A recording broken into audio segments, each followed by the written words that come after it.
текочи кристали со текочи хемикали е у станju ki ima lastnosti med temi običajni tekoči i trdni kristalov.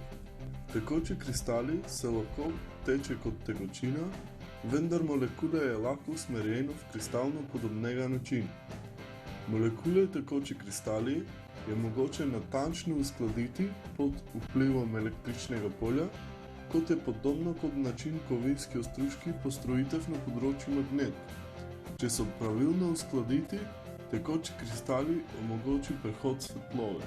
Tekoči kristali imajo dve glavni fazi, ki se imenuje nematska faza in simetrična faza.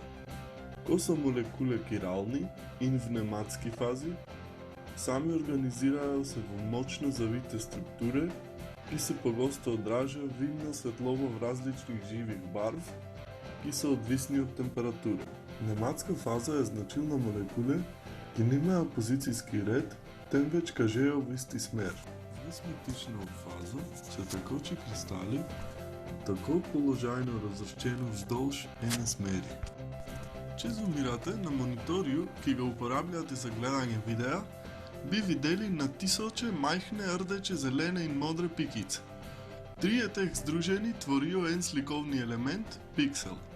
Ko boste razdelili vsak piksel, boste videli backlight, tri barvne filtre in polarizatorja. Kot svetloba zapusti backlight, potuje po različnih ravninah, vključno s horizontalnimi in vertikalnimi ravninah. Prvi polarizator dovoljuje svetloba potovati samo po vodoravni ravnini, skozi njo potem na barvne filtre. Z drugim polarizator, ki dovoljuje prehod svetlobe samo vzdolž navpične osi, so vse horizontalne svetlobne valove blokirane. Torej, svetlobe ne doseže barvne filtre. Zdaj tekoči kristali pridejo v igro. Če vi pogledate pozorno na enem od teh tekočih kristalov, bi videli prozorna elektroda na sprednji in zadnji strani, pa tudi robovi stekla na sprednji in zadnji strani. Tekoči kristali se običajno orientirajo v naključni smeri, dokler horizontalno robom stekla v zadnjem delu in vertikalno robo iz stekla spredaj jih prisilili, da se zavije v predvidljivem vzorcu. Ko svetlobe prehaja skozi kompresiranega tekoča kristala, naravno sledi pot molekul, tako da je vsak zrak svetlobe, ki potuje po vodoravni ravnini, izstopi po navpični ravnini. S ponovo uvedbo elektrode in poteka elektrik prek njih, lahko dobimo molekule, da se pridružijo v smeri električnega toka, ki povzroča svetlobe, da se ne bodo več zvijali pri prehodu skozi tekočega kristala. Ko postavimo te kristale nazaj na piksel, lahko vidimo, da se bo svetloba iz backlighta gre skozi vodoravni filter, se zvije v navpičnem položaju z tekočih kristalov in nato teče skozi navpični polarizator z barvnimi filtri.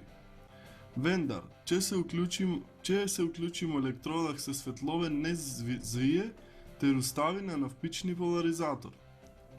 Z nastavitvijo količine električne energije, ki teče skozi vsak sklop elektrod, lahko nadzorujemo, koliko svetlobe doseže vsak barvni filtrem in s te kakšne barve so opaženi na zaslonu. Mi nasplošno govorimo o barvah na zaslonu v smislu, kako svetle so rdeča, zelena in modra vsak piksel. Od 0 do 255, če so vse tri številke 0, barva je črna. In če so vse 255, barva na zaslonu je bela. Kot boste povečali količino rdeče, zelene in modre v vsak piksel, boste videli različne barve na zaslonu. Monitor prilagodi količino električne energije, ki teče skozi vsak kristal, enega za drugim, po vrsticah približno 6krat na sekundo.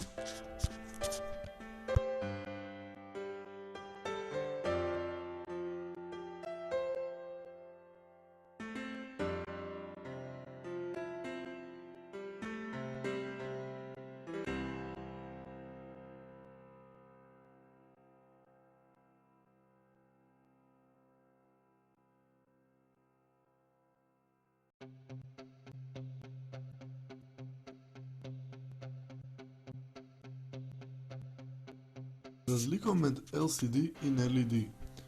Обе технологии употребляли текучи кристали. Разлика е во врсти употребljенega vira светлове.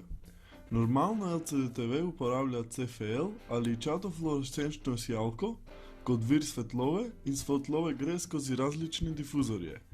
Кадар код LED употребја LED светловним виром и употребља лјочене LED за рдече, зелене и модре барве, ки изхајаат в большо каковост слика.